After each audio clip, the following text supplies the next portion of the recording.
And as we promised, we have lined up for you comprehensive coverage of this critical development in the country. Our reporters are in place in different parts of the country. But we kick off with our political editor, Ben Kitili, who is at our City Center studio. Now, Ben, a very critical moment for the president as well. Indeed, Betty, it is a critical time for the President Uhuru Kenyatta. It is a momentous day for the International Criminal Court, at which 2 cases against 6 suspects have been ongoing since 2010 concerning the 2007-2008 post-election violence. It is a big day, but not in a good way for the International Criminal Court, especially for the prosecution headed by Fatou Bensouda, just like happened with the cases, the charges against Major General Hussein Ali, Ambassador Francis Mudaura, and Henry Kosgei. The ICC Prosecutor Fatou Bensouda has withdrawn charges against yet another suspect, that is President Uhuru Kenyatta. Now, there is only 2 suspects at the ICC, Kenyan suspects of that is Deputy President William Ruto and radio journalist Joshua Arap Sang. A lot of reactions coming through fast. The ICC Prosecutor Fatou Bensouda releasing 2 statements to that effect. The second one, more detail, where she went ahead to accuse the Kenyan government again of repeatedly failing to cooperate with the ICC and especially the prosecution to strengthen her case. She did say it is a dark day for the International Criminal Court. The victim's lawyer, Ferga, again, is saying that it is the victims of the 2007-2008 post-election violence will be disappointed by that particular withdrawal. Well, for the President, Uhuru Kenyatta, he was simply excited and elated. Take a look.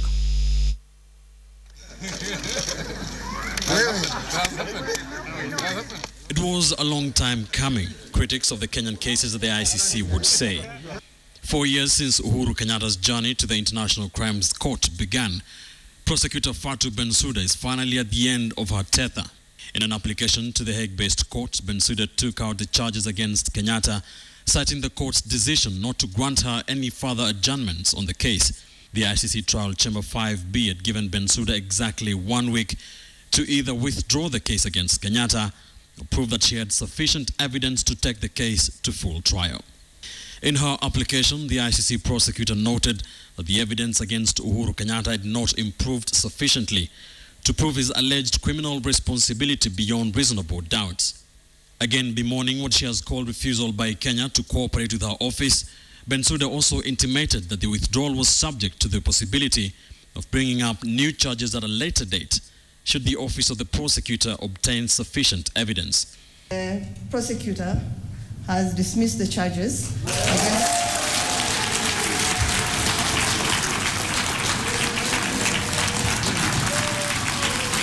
However, these developments will be music to the ears of President Kenyatta and his defense team, who have long maintained that Bensouda's case was dead and buried.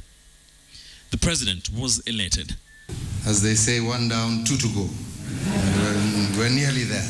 And I'm sure that they will also do their part to engage.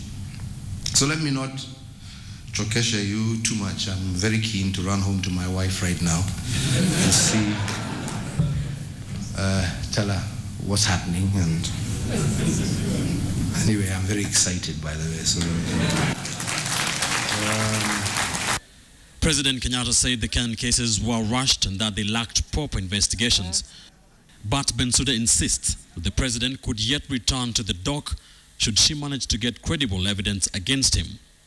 The election of Uhuru Kenyatta and his deputy William Ruto into office, even with the ICC cases, was initially met with much skepticism, especially by the West, leading to the phrase, choices have consequences.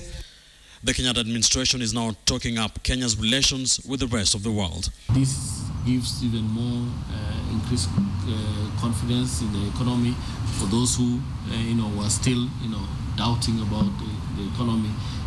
On the back of all this, the victims of the 2007-2008 post-election chaos are yet to see justice 6 years later. The victim's lawyer, Fergal Gaina, said the withdrawal will frustrate the quest for justice. President Kenyatta faced 5 counts of crimes against humanity, among them murder, deportation or forcible transfer, persecution, rape and other inhuman acts. It has been a tremendously uncomfortable journey for President Uhuru Kenyatta, a journey that began in December 2010, when the then Deputy Prime Minister made the infamous Ocampo 6 list a journey that has continued to shape Kenya's political and judicial landscape for the last 4 years. The ramifications of Fatou Bensouda's decision to throw in the towel remain to be seen. But as President Kenyatta finally gets the proverbial monkey off his back, post-election violence victims' painfully long wait for justice continues. Ben Kitili, KTN, Nairobi. Now that is the way events unfolded at The Hague, and that leads us to our big question tonight. And we're asking, do you support Fatou Bensouda's decision to withdraw Uhuru Kenyatta's case? Do you support Bensouda's decision to withdraw the case against Uhuru Kenyatta? Well, that's our big question tonight. We'd love to hear from you. The hashtag is Friday Briefing, or you can tweet me at Betty Kalo, or better still, use the number 22155 to text in your comments. We'll be sampling these views as we move along. Well, let's now go to Gatundu for some live reactions from residents there who have been speaking to KTN's Ian Wafula. Ian, over to you. Thank you, Betty. It has been a day of full of song and dance here in Gatundu South. The residents here are very happy, coming at a time when the constituents in this particular area have been following this case since 2010. The residents here just took out to the streets immediately the news of the withdrawal of President Uhuru Kenyatta's case hit this area. Most of them just very happy, given that Uhuru had served as a member of parliament in this area for 11 years. I'd just like to talk to some of them here and just let for them to tell us rather what they think and what they feel. Unaweza anza na kwa majina, unaitwa nani? Okay, I'm called Dennis Karaoke. Na kwa hii mambo ya hii kesi ya ICC unahisi vipi? Okay, I see it like this one. Kwa sauti tafadhali. Okay, I see it like this one. You see, like, okay, I'm religious anyway, and by the way, I see it like this. You see, Jesus was crucified with two thieves, isn't it? So, in this case, I see it Uhuru as Jesus, and the two thieves as Ruto and the other one, Sam, yeah, isn't it? So one of the thieves told Jesus to remember him when he went in heaven, isn't it? So the same way Ruto should relax, and Jesus will take him still to heaven. So his case will end and just relax. That's what I was. Thank you. A message there for the Deputy President now. Kwa majina unaitwa nani? Naitwa Kimani. Na tunashukuru sana watu wote wa Kenya kwa vile tumeona president wetu amewachiliwa, na kitu moja tunasema sisi watu wote wa Kenya ni kushukuru Mungu kila pahali mtu wako, na wajue tumesimama na yeye, na hata yeye ndio president wetu, na tunasema hata Ruto hakuna pahali ataenda, hata yeye atawachiliwa. Na itahicha hiyo kesi, tuko na amani na tuko na ukweli, na kila pahali wote hata dunia mzima ijue tumesimama na Uhuru Kenyatta. Hata wale walikuwa nasema atanyongwa, hakuna kitu kama hiyo kitazi imeangushwa. Na tunasema Mungu asimame na yeye. Tunajua Mungu atasimama na Kenya, Mkenya wowote, kwa maana Uhuru Kenyatta hana ukabila. Ni mtu anasimama na kila mtu, hata achagui kabila. Hapa ni Gatundu na sisi tumesaliwa hapa, na tunaona anatendea watu wote wa Kenya pahali popote. Kwa hivyo tumesimama na yeye. Asante. If we can just get another opinion here. Kwa majina unaitwa nani? Mimi naitwa Stanley Kamau. Leo tumeshukuru sana kwa vile hii kesi imeisha. Tulikuwa tunaombea uhuru wetu Mungu, na tunaona sasa justice imefanyika. Na sasa tunaomba hata wale wengine Ruto na Sang yao sasa itaisha. Sasa vile tunataka kuambia Uhuru, from today henceforth nego thiere ukanatea. Well, Betty, I do not know exactly what that means, but what is evident here is that majority of the residents here are very happy with the withdrawal of President Uhuru Kenyatta. But now I understand Mercy Kandie is in our studio in Eldoret, and I do hand it over to Mercy Kandie for here the residents here continue to celebrate. Thank you.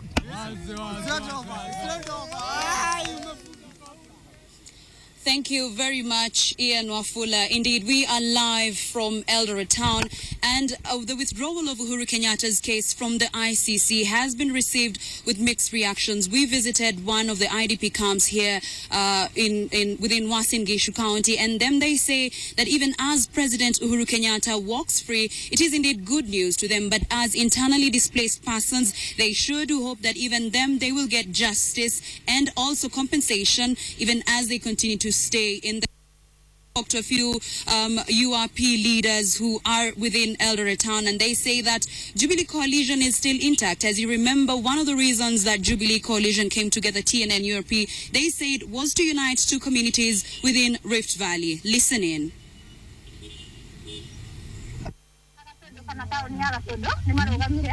They sit near the radio to listen to the breaking news in town.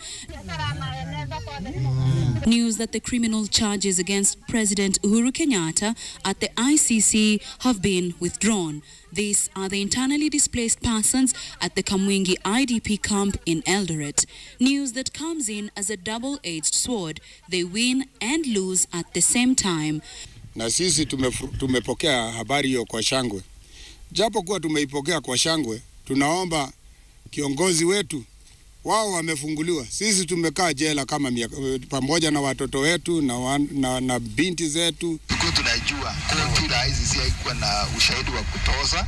Mzee Jesse Kamunya knows too well how he needs this resettlement, what he calls freedom. His old age does not go well with the tents. He hopes his radio will soon give him the kind of news he wants to hear 7 years down the line. Na kwa sababu tunaamini ya kwamba akiwa huru pia nasi ataweza kutufungua katika maisha ya kambi, na akitutoa katika maisha hii na sisi tuwe settled kama wale wengine, tukaweza kuendelesha maisha yetu na kusomesha watoto wetu. On the streets of Eldoret. Lakini hiyo process yenye wamempitiza yote, at the end of it wanasema hawana evidence ya kutosha. It's not fair. Hiyo ni violation of human rights. We are very happy because the ICC guys had no basis. Na pia what I will just pray, they withdraw even case ya deputy president because they had no basis. Ruto ingetupilia pamoja, at least tungekuwa na furaha. Lakini by this hii bado ila tuki tunaomba Wakenya kwa na utulivu, amani, tuone vile Ruto itakuwa. This is Kenya. Kenya hapa hakuna justice. And our justice system is dead. So what do they expect? Ni watu wasameane, kama jirani yako alichukua ng'ombe yako, amini Mungu upate ng'ombe nyingine. The varied reactions of residents immediately after, the region known to have voted overwhelmingly for the Jubilee Coalition, where it all started. Just before the general election of 2013, URP party that has its roots here in the North Rift region merged with the TNA party to form the Jubilee Coalition in what the party leaders said was a move to unite two communities within the Rift Valley, but what political analysts said was a merge brought together by the ICC cases. There is nothing that is going to really change in as far as the relationship between the president and his deputy is concerned. Jambo la kwamba Jubilee coalition ya Jubilee inakaa ilikutanishwa na ICC case, hiyo nataka nikatai. Muungano kati ya Uhuru na Ruto ilikuwa ni kuunganisha Wakenya na kuleta amani pamoja. Hadi siku ile kutakosa na amani kwa Wakenya, siku hiyo ndio tutasema Jubilee iko na taswishi. We are supporting the discharging of the president, and we also expect that the one for Ruto will follow suit. In 2008, the numbers of the IDP was at 404,000. The government resettled others. The death of Uhuru's case at the ICC, though a highlight to the president as the year ends.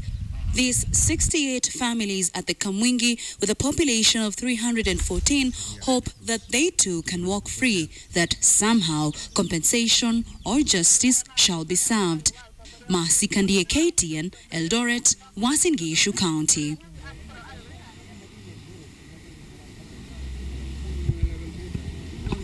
As you can see, the victims of the post-election violence are still demanding for justice. But I now take you to an interview conducted by my colleague Edith Kimani, who talked to via Skype with the victim's lawyer who is in Ireland. Listen in to what Edith Kimani earlier on had to, the conversation she had with the victim's lawyer. We're now joined by the victim's legal representative, Mr. Fergal Gaynor. Thank you for making time to be with us. Thank you. Now, I do know that In an earlier statement that you had sent, you expressed disappointment on a personal level. But for the specific victims that you're representing, how do they feel about this decision?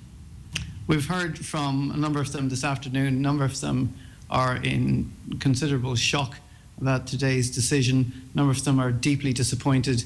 A number of them are in parts of Kenya, obviously, where a large number of people are celebrating loudly.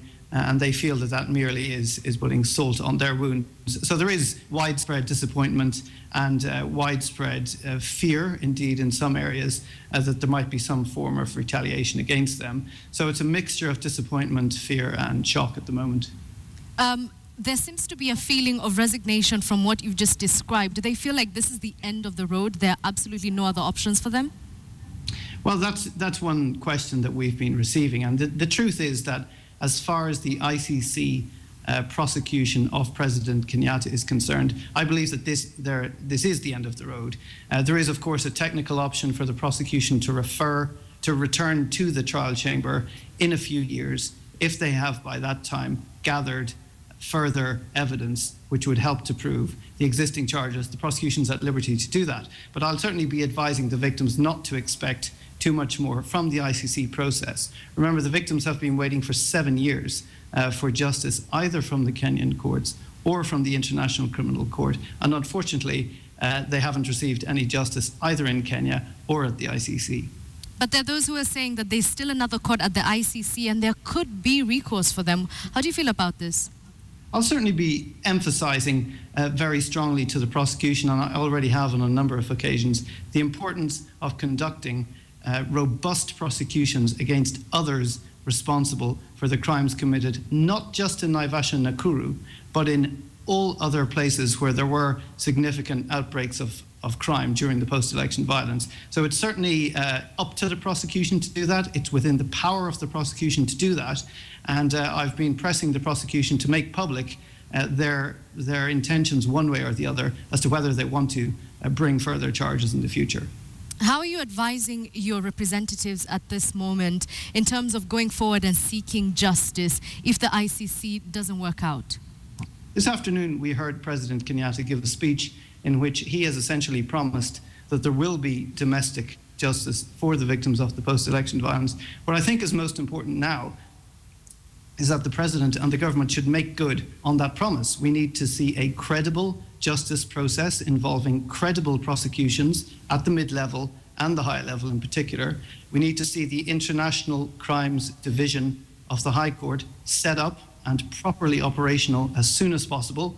The prosecutor of that court must be independent. The judges must be independent. I think the least that the victims deserve at this stage, and Kenyans more broadly speaking, is that all persons targeted, whatever their ethnic background, during the post-election violence should receive the truth about what really happened during those horrible weeks and who was truly responsible.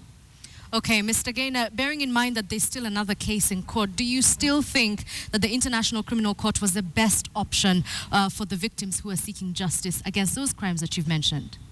I believe the best option for those victims and for all Kenyans would have been a domestic process. That's what everyone wanted. That's what Kofi Annan wanted. That's what everyone wanted to begin with. And it was only sent to the ICC because the Kenyan Parliament refused to set up a domestic tribunal. So certainly the first choice for everyone to begin with was a domestic process. Now, having gone to the ICC, obviously it has not delivered the justice that the Kenyan victims of this case wanted.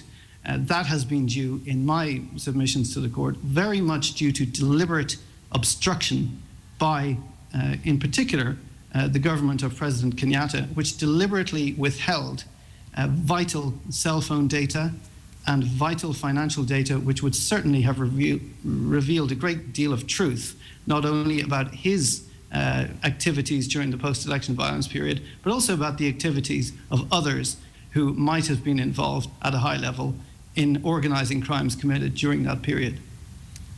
I know it's still early days, but have you spoken to your victims about the possibility of pursuing this further if prosecution does get this vital evidence that they keep referring to? Or will it be a case of justice delayed and therefore justice denied? I think it's important for the victims to realize that practically speaking, in terms of the case against President Kenyatta, this is the end of the road for the moment.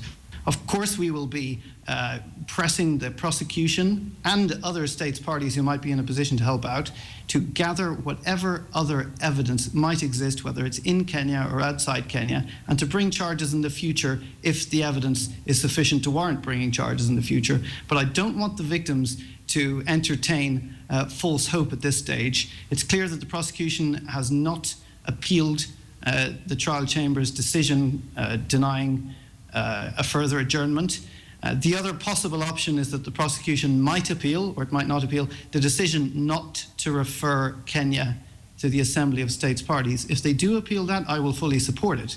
But it's important to realize that the victims do not have strong appeal rights at the ICC. Appeal rights primarily belong to the defense and the prosecution. So the opportunity for the victims to appeal the decisions made 2 days ago are quite limited. All right, thank you very much, Mr. Fergal, the legal representatives for the victims in that case against, rather the former case against President Uhuru Kenyatta. Right, that was Edith Kimani earlier on speaking to that victim's lawyer, Fergal Gaynor. Let's now listen to another conversation that Linda Ogutu had with Manoa Esipisu, who's the State House spokesperson. First, the withdrawal of these charges, he believes, are 6 years overdue. They should never have been there in the first place. He did not participate in these things. He has always confessed his innocence, and he continues to profess that innocence.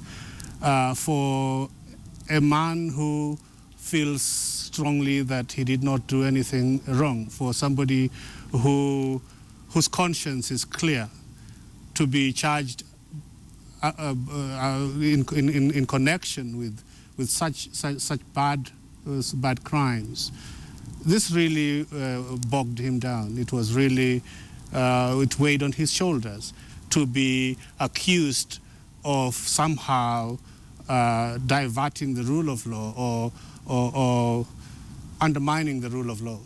That really went down badly with him. He's had to carry this pain all this time. He's had to carry it sometimes as a burden for the country.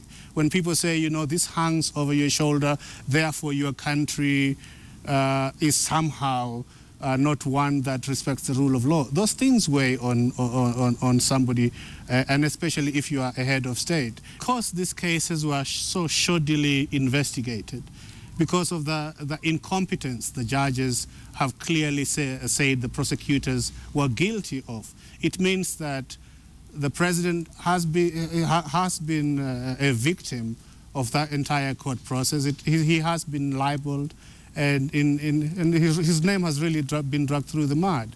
But in terms of the people who suffered, people who were maimed, the people who were killed in 2007, 2008, the ICC system has really let them down, because it has delivered neither justice for them nor justice for the president. So it goes down to what the president has said.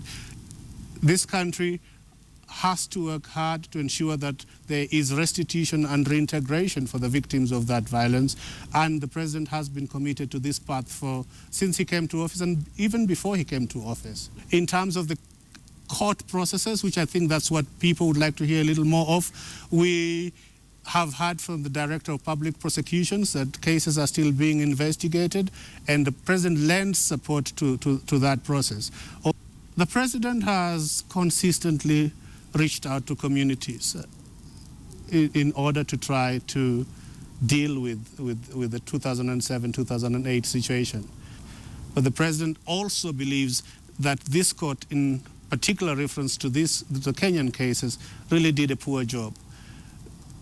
To take this court, to this case,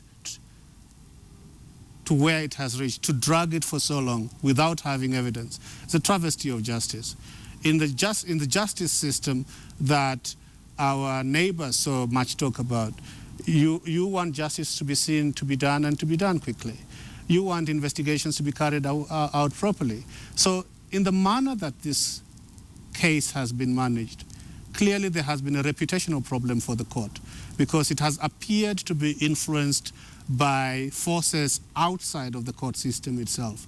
And in doing so, the court has undermined its very reason for existence. As you see today, the judges themselves said that the prosecutor had really done a deficient job in prosecuting these cases. When your judges say that you've done a horrible job, it really undermines the very reason for your creation.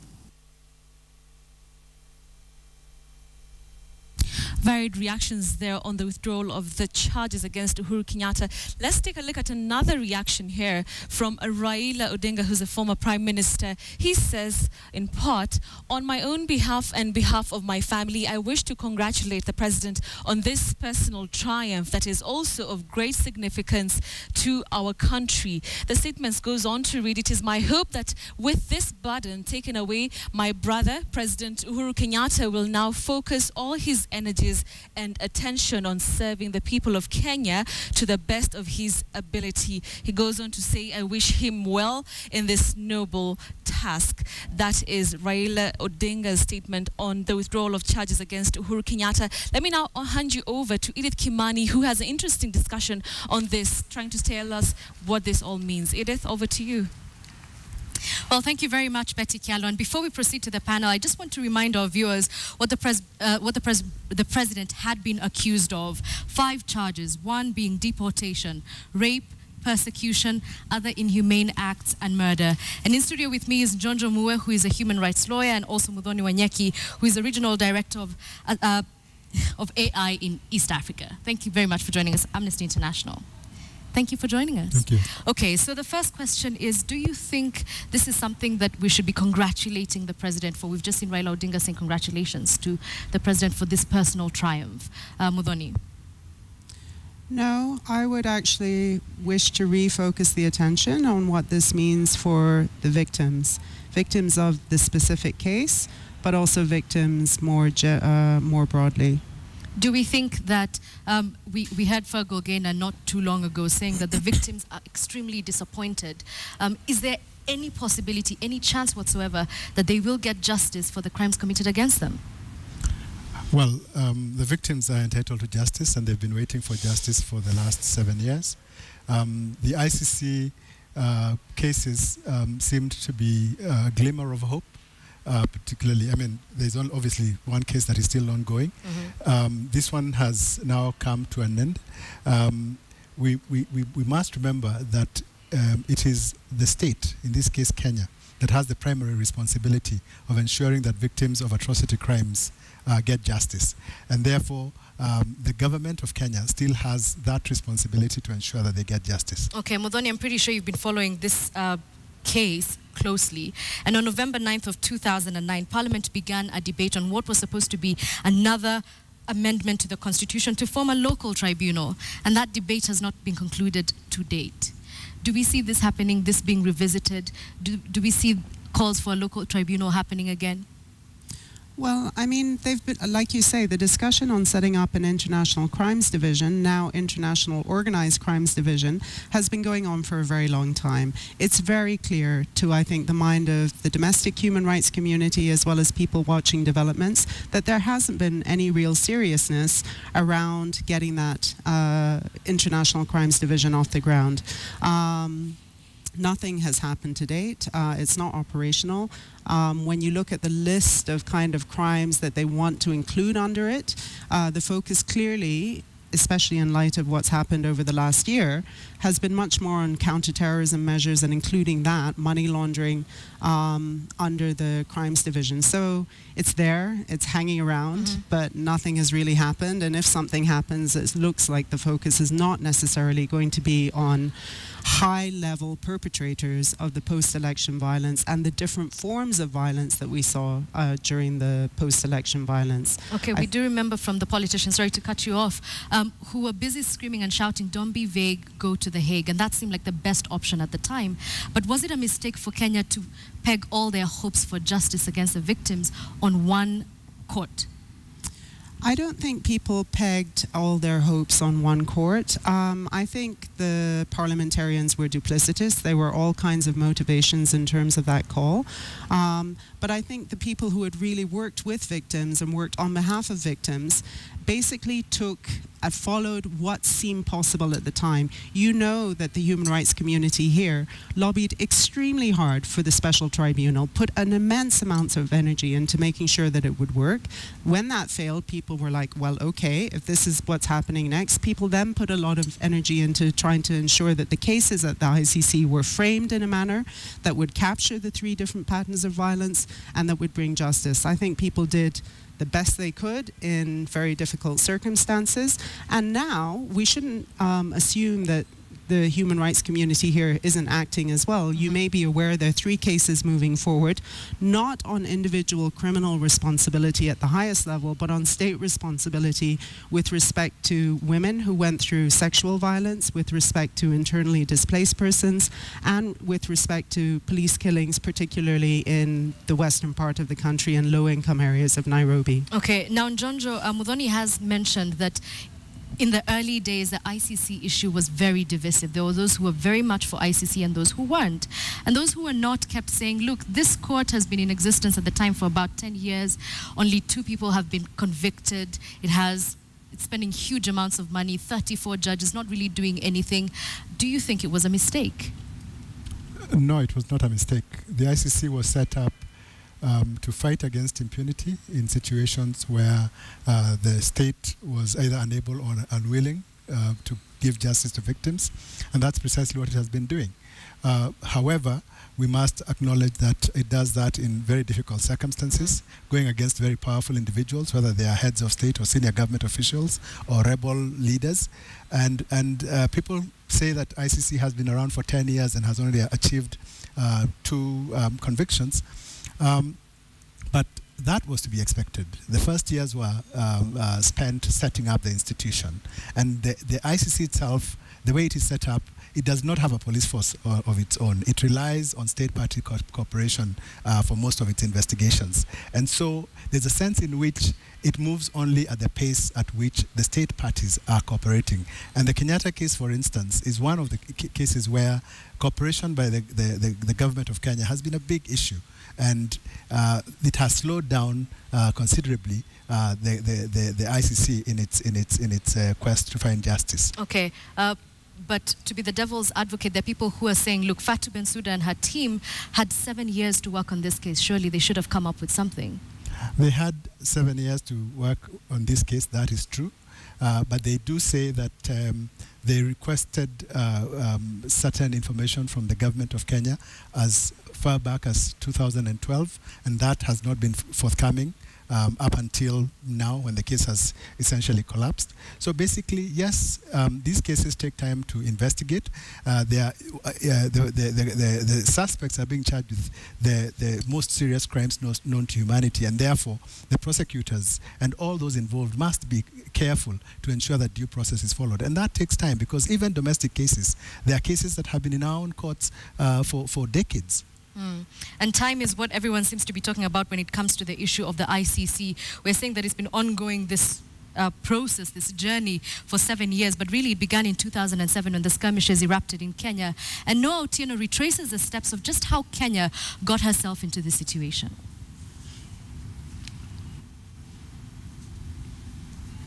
On the 15th of December 2010, Luis Moreno Campos suddenly became one of the biggest and possibly the most scary names in the attempts to secure justice for victims of Kenya's post-election violence following the 2007 election. There are people who are On making that noise. day, Ocampo made public the names of prominent Kenyans he wanted tried over the violence, the deaths of at least 1,300 people, and the displacement of at least 600,000 others. This was facilitated by Mr. Kenyatta, who was the focal point between the Mungiki, who's a group in Kenya, and the Party of National Unity. The suspects would henceforth be referred to simply as the Ocampo Six. Uhuru Kenyatta, who was already obviously being groomed for big things by the Kibaki administration, as was seen in the high-profile appointments in government, was shocked and angry. I know that this is a delicate moment in our country, and I know that tensions are bound to arise. And I know that accusations and counter-accusations will be traded. But really, this is a time for us to exercise restraint, keep the peace, and indeed let the process take its course. Then confirmation of charges hearing began on the 21st of September 2011. As a result of the decisions issued today, Mr. Ruto, Mr. Sang, Mr. Mutaura, and Mr. Kenyatta are committed to trial.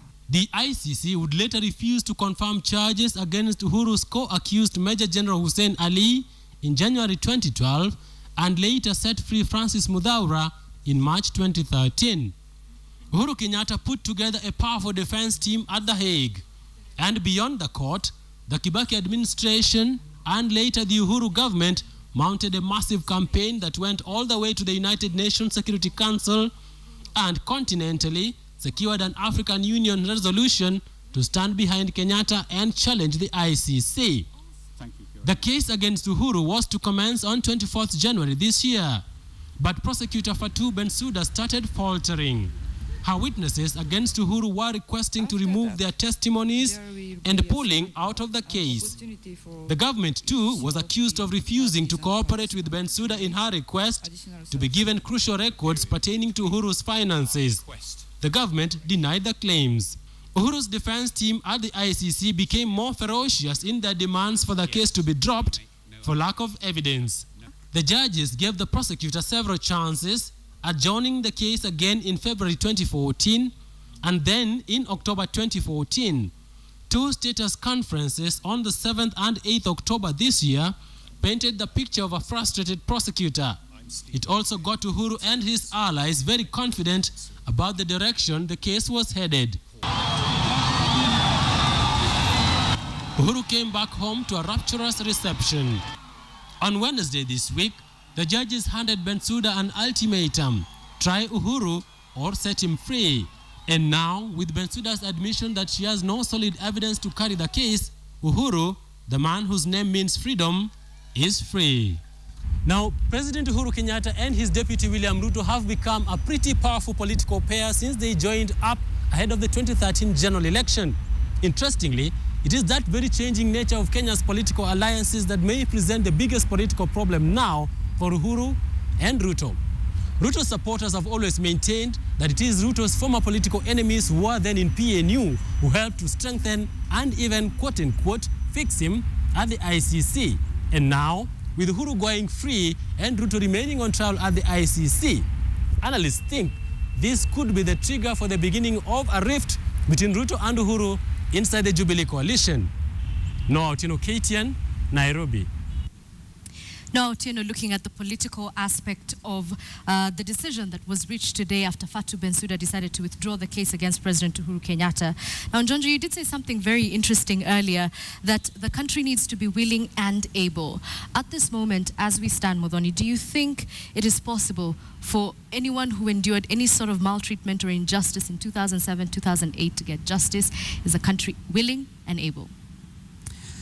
The country may not be willing and able, but certainly victims deserve justice and want justice. I talked already about the 3 cases that are before moving forward on sexual violence, on IDPs and police violence. I think, and that's one thing, because I think we can't forget that people are still living with the real consequences of rape, of having loss of livelihoods, etc., etc. So justice in that sense and a recognition of state responsibility is important. I think it's also important, and I know the domestic human rights community here thinks it's important, for accountability at the highest levels. Whether we'll get that in this kind of political context or atmosphere is obviously very highly dubious, but it doesn't mean that we give up. I think in situations like this, we just have to take the long view, think about Chile, think about 30 years, think about, yeah. Okay. Njonjo, earlier you had also said that the ICC Chief Prosecutor Fatou Bensouda was working against quite a number of hurdles. And she did say that what she was lacking was vital information, which was being kept by a government which is being run by the person who she was accusing. Looking at this situation critically, is there any chance that she will be able to get this information ever? Or is this it? Any chances of revisiting this case are gone from here on? I think first, legally, there is a chance. Uhuru Kenyatta said that he wanted a chance to clear his name in court. In my view, he hasn't done that. And he hasn't been vindicated, because vindication is a legal process through which you go through a trial and then you're found not guilty or you're acquitted. And in which case, even the legal system understands that once you're acquitted, the case can never be revived against you. But in this case, the case has, in a sense, collapsed on a technicality. And in her notice today, Fatou Bensouda made it very clear that she's withdrawing it without prejudice to her being able to bring the same case again if on the basis of new evidence. Okay. So she could do that. But to answer your question specifically, is that if there was evidence, but there was no supporting evidence because of state obstruction or lack of cooperation, then should that change at some point in the future? And it can change. If the lack of cooperation has been occasioned by the fact that the person who is accused is also head of state, once that person ceases to be head of state, then it is possible that the case can be brought again when there is more political will to pursue justice for victims of post-election violence. But what is the statute of limitation for these crimes that President Uhuru Kenyatta had been accused of? How long can we wait before it expires? There's no limitation. Even if it's 100 years, as long as there's evidence, the case can be brought. But assuming that we go into, decades of waiting, will it be worth it? I think it's certainly worth it. I even think it's been worth it so far. Obviously, victims are disappointed. Obviously, the human rights community is disappointed. But really, when you think about it, Kenyans have never before seen someone in the highest office of the land being forced to account sort of face a court, and he did. Now, the outcome of the court decision, like John Joe said, is dependent, and like OTP has pointed out, this was a really difficult place to prosecute, especially with the dropout of witnesses, especially with the kind of legal, political maneuvers, diplomatic maneuvers at the continental level, at the Security Council, at the ASP. It was difficult. And that created an atmosphere within the country as well. But was it worth it? Yes. Okay. I certainly think, Kenyans never before have seen someone at that level being forced to face charges even of instigating political violence. What do you think this will do moving forward in terms of how we approach justice, especially when the crimes have been committed allegedly by the persons who are holding top offices in government? I think it's a really sort of salutary lesson about how difficult it is. I think it really shows the sort of gap between the ambition of the ICC and the fact that being able to realize that mission on the basis that the Rome Statute sets up a system of complementarity. If the state is not cooperating, and if we had read the judgment quite carefully, the government of Kenya was quite severely chastised by the judges, even though they ruled in the interest of the accused that further adjournment would be a miscarriage of justice. Okay, we also haven't seen prosecution appeal against that decision to not take Kenya to the Assembly of State Parties. If they do make an appeal and that decision is recanted, what do we expect? Well, unfortunately, I think right now, when the prosecutor has already given notice today that she's withdrawing the case, it's highly unlikely that she's at the same time going to appeal any of the decisions that were handed down on Wednesday. Okay.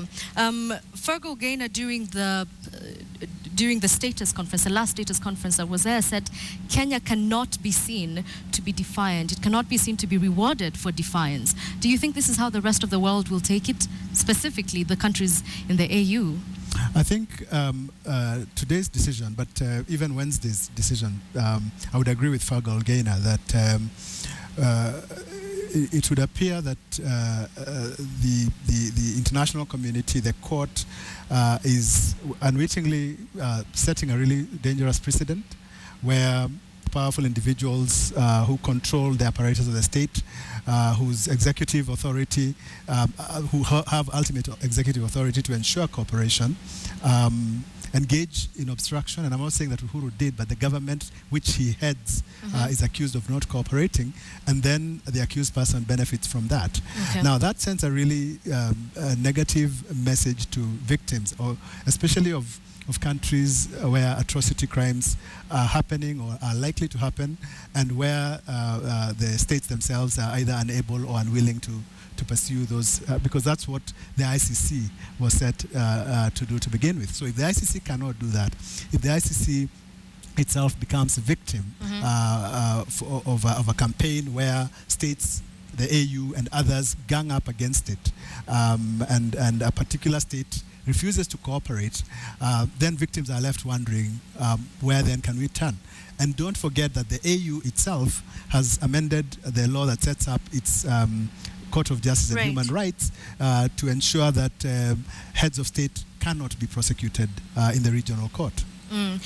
Final question, Muthoni. Looking at the credibility of this court, which has been brought into question severally, do you think this has then dealt the court the final blow? Or do you think this is just a small scratch for them?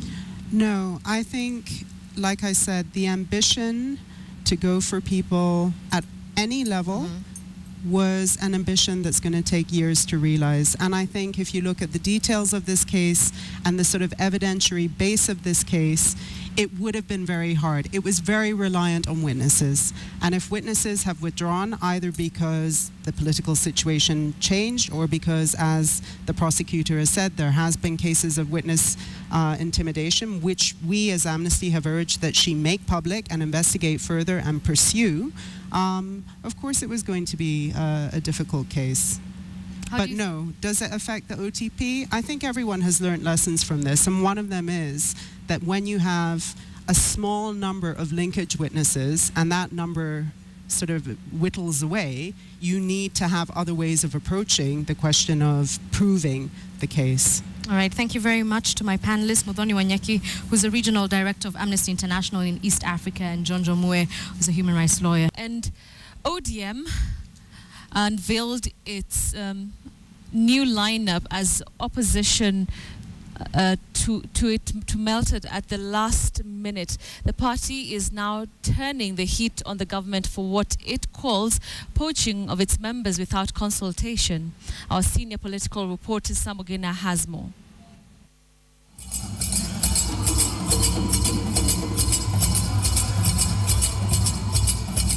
It had been a highly anticipated meeting following weeks of wrangles in ODM, but in the end, the National Governing Council appeared to be a walk in the park for the new party officials as delegates gave them the green light to lead the party. Hatutaki tuwe na chama, wengi wetu tunaanza sasa kutoboa madirisha zetu.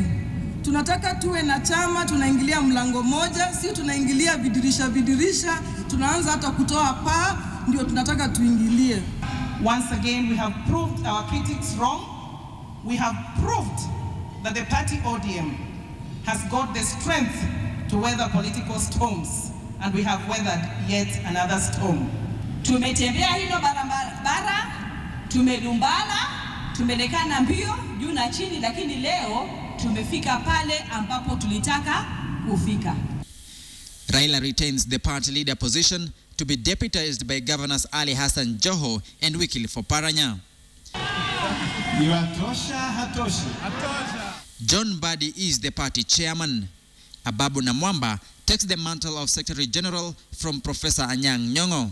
Ababu is to be deputized by Senators Agnes Zani and Elizabeth Ongoro. The new team beaming with optimism. Wherever our rivals are, believe you me, they are quaking in their shoes. Kwa sababu akiangalia hii kolabo iko hapa nyuma yangu. Hii kolabo ni kali ama si kali?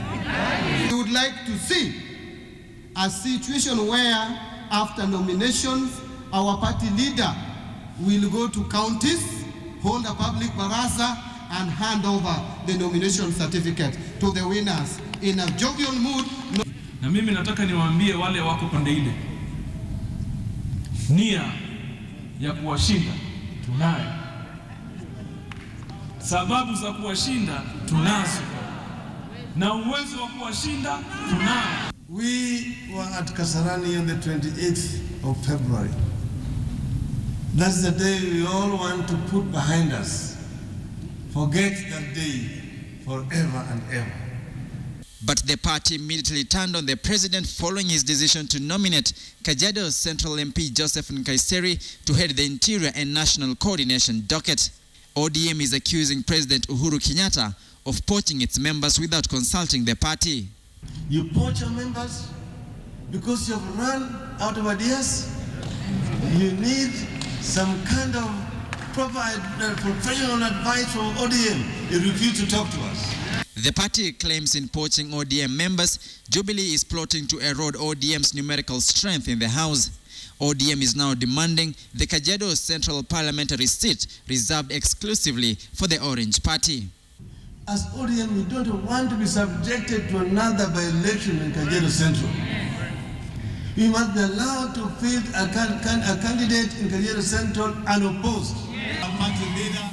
Earlier, during the endorsement of party officials, the position of elections director was created on the floor of the meeting. Raila Odinga proposed the creation of the new post that was agreed upon unanimously. Suna East Member of Parliament Junet Mohammed is the party's elections director.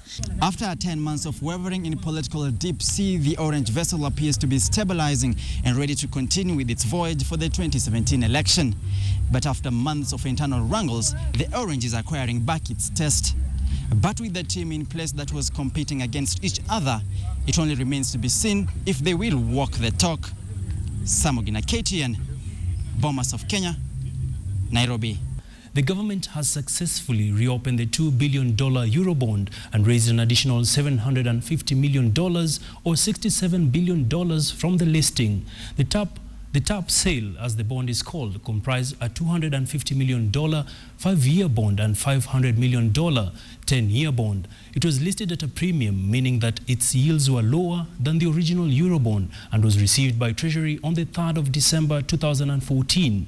The bond was oversubscribed by over 400%, receiving bids worth $3 billion against a target of $750 million. The funds will be used to fund infrastructure projects in the energy, transport and agriculture sectors. We went this route of tapping. As you know, we had budgeted to also issue a Sukuk bond and also Samurai or diaspora bond. We were working on that. We are continue to do that, but with these resources now available to us, these Sukuk bonds, we are looking at them now for the next financial year. We took advantage of the tap sale because of the favorable price to pick the money that we needed, which otherwise would have issued maybe through Sukuk, which would have been lengthy in terms of documentation. But this was quicker and also more cost efficient because we didn't need to spend much time on documentation and also roadshows. Well, we'll be keeping an eye on how that money is invested. Housing finance company got the green light from shareholders to set up a holding company to run its subsidiaries. The mortgage firm is seeking to become an integrated property solutions provider. The company is expected to transfer its mortgage business to a proposed subsidiary and increase investments in other businesses that offer support to its main mortgage unit. The company also plans to change its official name from Housing Finance Company of Kenya Limited to Housing Finance Group Limited. Reorganizing and creating that non-operating holding company will then create a new banking entity, HFC Limited. So the night sits at the same level with all the subsidiaries, and then the group is one that controls every other company we have. So we'll be able to lend to them, put capital into them without any restrictions that we have today. So it will really just give us the ability to grow, because again, our strategy cuts across the real estate value chain.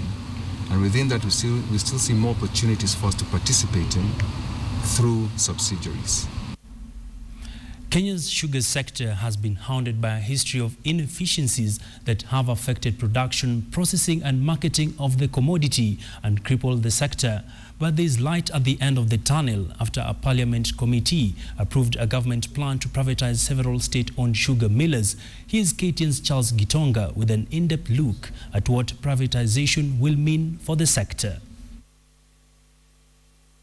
In 2008, Cabinet approved sale of 5 state-owned sugar millers, namely Sony Sugar, Chemilil, Zoia, Muhoroni and Miwani. The sale to strategic investors was one of the measures to be used to turn around a sector that had struggled for years. 6 years on, the 5 millers are yet to be sold owing to a combination of huge debts, mismanagement and political interference. But finally, things seem to be moving. The momentum for privatization actually was lost a while back.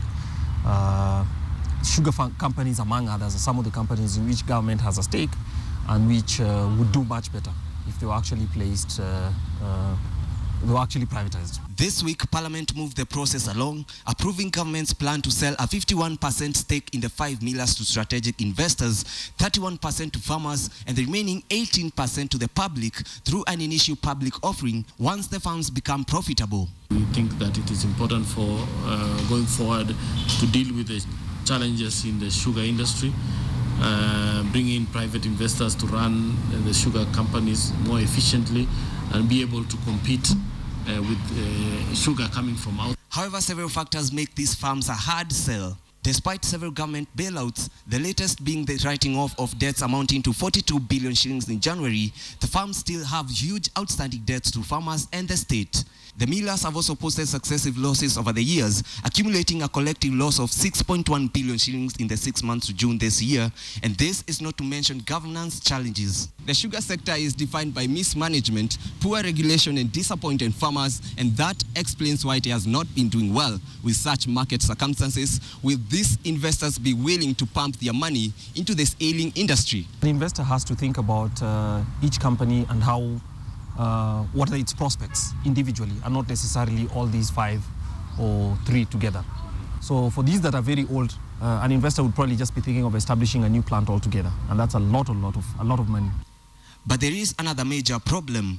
Over the last 12 years, Kenya's sugar sector has enjoyed safeguards from cheaper imports from countries within the common market for East and Southern Africa, COMESA. But come February next year, the safeguards will lapse and the cheap sugar from the region will find its way into the market. The COMESA quota is coming to an end, and we need to move quickly to have private sector invest in the sugar industry. If the safeguards and this extension does not take place, then it is very highly unlikely that many sugarcane farms, as they exist today, would survive. The work will also be cut out for new investors who will have to convince the weary sugar farmers whose hard work has been taken for granted that cane is a worthwhile investment. Farmers own their land. The investment that they make in their land is their own, and they take the risks. If they feel that sugarcane farms are not giving them are not giving them a good return or a return at all, then they're perfectly entitled to stop growing sugarcane, because that's a signal to the sugarcane companies and to the government as well that this crop is not giving us enough. Even as the government rushes to privatize these farms, the future of the local sugar industry still hangs in the balance. Will the sector survive? Charles Gitonga, KTN. Well, many thanks, Charles. It's a subject of great concern, actually. Privatization, is it going to bear fruit, or do we need to basically ensure that there's good governance? Well, moving on, billionaire Nigerian businessman Aliko Dangote has been named as the Forbes Africa Person of the Year of 2014. Dangote beat a strong list of finalists to emerge tops for the coveted award. The award honors exceptional leaders who have made a lasting impact in the continent. Among the finalists were South Africa's Chimamanda Ngozi Adichie and the Director General of the Securities and Exchange Commission of Nigeria, Rumna Ote. President of the Africa Development Bank, Donald Kaberuka, received the Lifetime Achievement Award.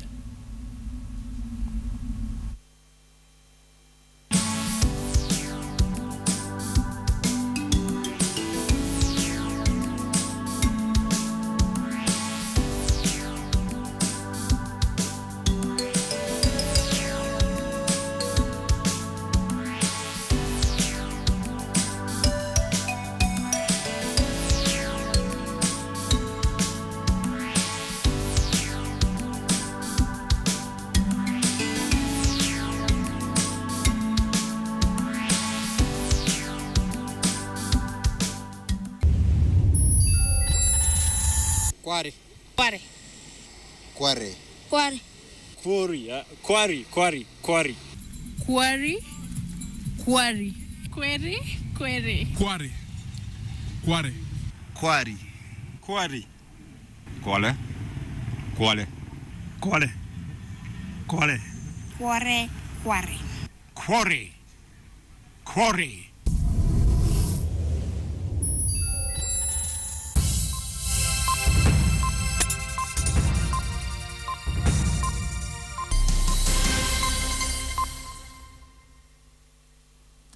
Well, it's that time that we cross over to Kisumu County, where Willis, the word master, is on standby for tonight's Mind Your Language lesson. Willis, it's great to see you tonight. Great to see you too, Betty. How is Nairobi? Nairobi is good. Now, Willis, you've heard our dear Kenyans there from different parts of the country talking about that, very troublesome words. We've also heard that same word over the last couple of days. Do we say quarry, quare, query? Which is which? Betty, that word is actually pronounced as quarry. Letter A takes the short or long vowel sound O, O. Quarry. Just like we talk of to quarrel, not quarrel, not quarrel.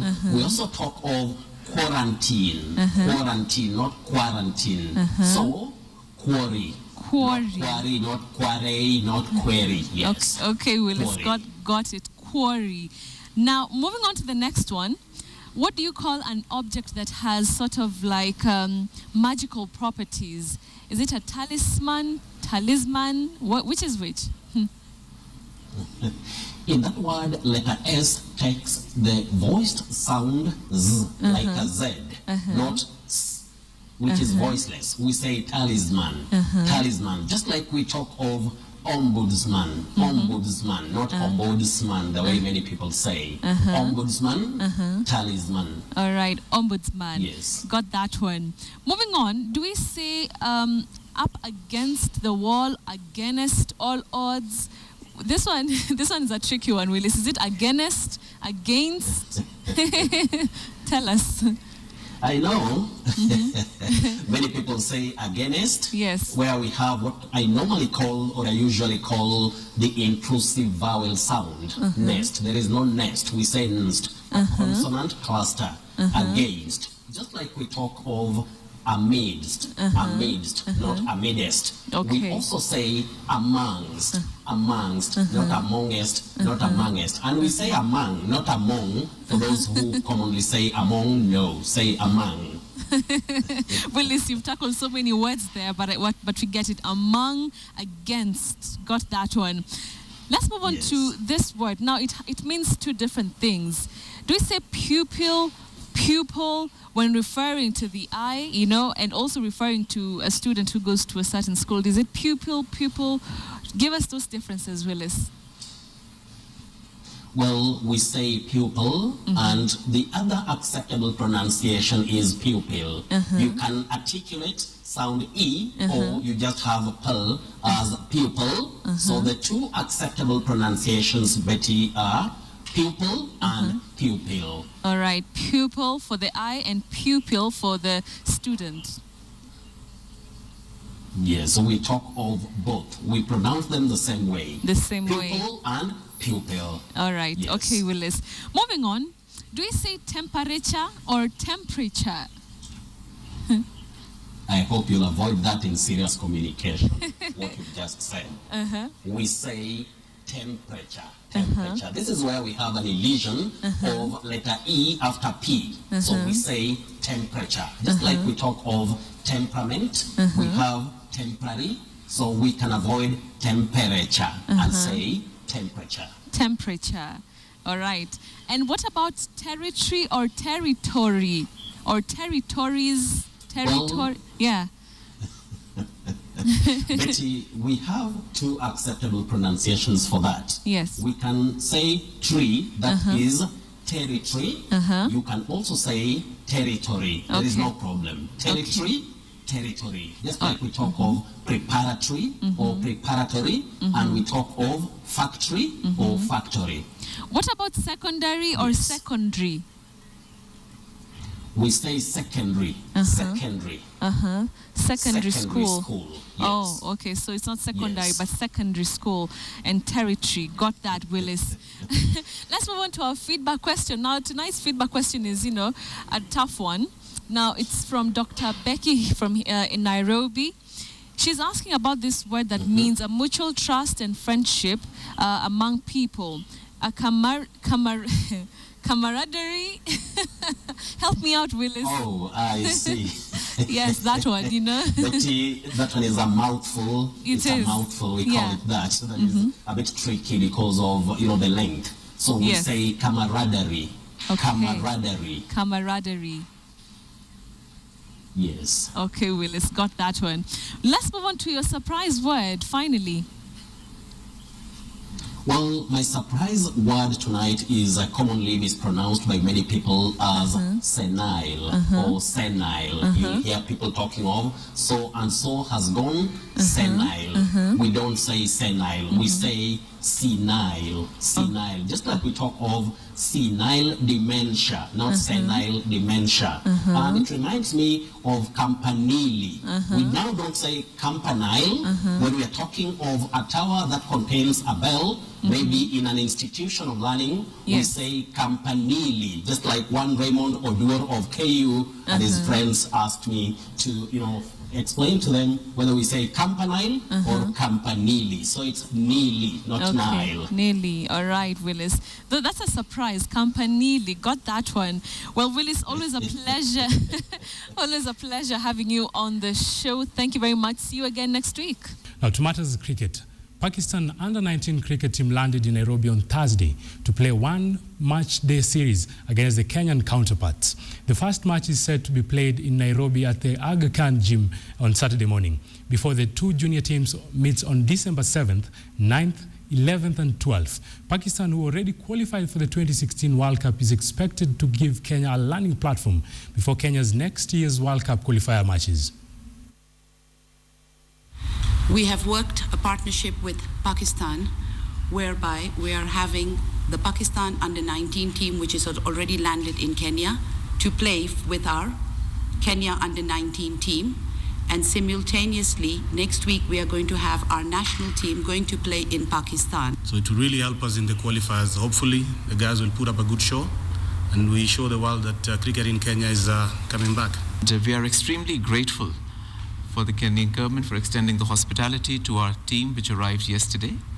And we look forward to this partnership because the sports diplomacy, I think, is really gaining currency in the countries which play cricket. It will help not only the under-19 teams of Pakistan, but it will also help the team, the Kenyan under-19, because they will be qualifying for the Africa Cup and we will be playing the 2016 World Cup.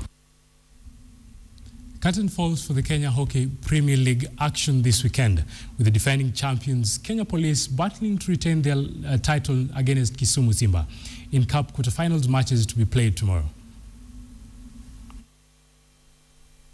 Defending champions Cooperative Bank, who narrowly secured a 2-1 win over KAA, will be away in Mombasa as they take on Kenya Ports Authority in Game 1 of the semi-finals of the Kenya Basketball Premier League. In another match, Ulinzi is expected to light up fireworks in search for a crucial win when they take title favourites USIU head-on in Nairobi on Sunday. In the women's playoff, Cooperative Bank and Storms will have to wait for USIU and KPA, who are away on continental duty in Tunisia, for the semi-final matches. In matters of hockey now, defending champions Kenya Police will be walking into a war zone as they head to battle to quench their thirst of retaining their title against last year's league runners-up Kisumu Simba on Sunday. Both teams will be hoping to have their men on top form as they approach the grudge match. Sikh Union will face Wazalendo while Park Road Tigers take on Technical University in the 3rd and 4th place playoffs. In the women's semi-finals, defending champions Orange Telecom will face Sliders while Strathmore University battle USIU. The winners will have a face-off in the finals. Welcome to Sports Press, some match analysis. I'm your host Hassan Juma. Of course, I'm joined by my analyst, Harold Nege. Harold, welcome to the show. Thank you.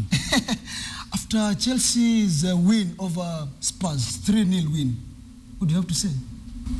Well, they're definitely going to be buoyed by that win. They're still going to maintain the same momentum of trying to get some points on board.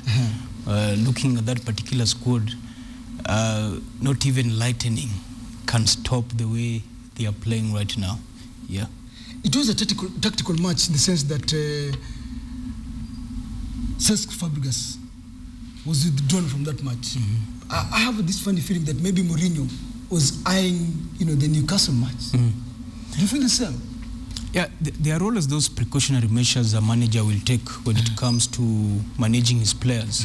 At that particular time, Chelsea were already leading 3-0, so there is no need of having your best players on the pitch. What you do is you chuck them out, you give them a rest as you prepare for the next match. We're already in the festive season whereby there are almost 3 or 4 matches per week per team.